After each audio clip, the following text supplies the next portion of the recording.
High everyone and good morning, welcome to Runu's world and Ritu's moment. হ্যাঁ, যদিও বা আমি দুটো পেজের জন্য আমি একসাথেই ভিডিও পোস্ট করব, তো সেই জন্য আমি একসাথে ইন্ট্রো দিয়ে দিলাম।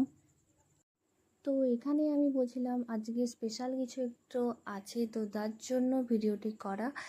আর তারপরে জানি না কি বকবক করছি, আমি নিজেরও এই মোমেন্টে মনে পড়ছে না।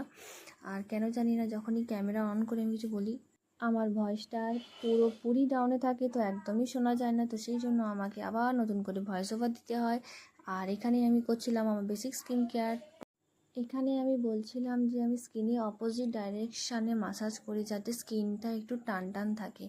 আর এটা প্রত্যেকটা মেয়ে রিলেট করতে পারবে, কারণ বয়স বাড়ার সাথে সাথে আমাদের সবারই স্কিনে চুলে যাওয়ার একটা চান্স তৈরি হয়।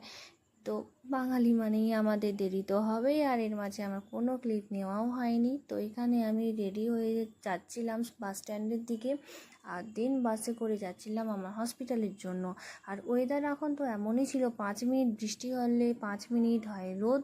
তো এই ওয়েদার চেঞ্জের জন্য শরীর করে ভীষণই খারাপ। তো এখন আমার গলার অবস্থাটাও ঠিক হয়েছে এরকমই।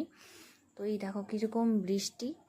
আর এখানে ডিউটির মাঝে নিয়েছিলাম একটু ক্লিপ। তারপরে আমরা করেছিলাম ম্যামের বার্থডে সেলিব্রেশন। হ্যাঁ, আজকে আমাদের ম্যামের ছিল বার্থডে, তো আমরা সবাই মিলে একটা ছোট্ট করে সেলিব্রেশন করেছিলাম আজকে।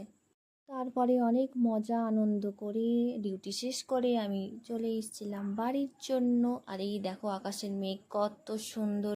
আমার ডিউটি থাকে যেহেতু হসপিটালে, তো সেই কারণে ডিউটি আওয়ার্সে আমি তো ক্লিপ নিতে পারি না। আর যতটুকু নিয়ে থাকি সেটা নিয়ে আমি লাঞ্চ ব্রেকে। তো এখান থেকে এসেছিলাম আমি বাড়ি, আর বাড়িতে এসে আমি খেয়েছিলাম আমার পছন্দের দুটো জিনিস।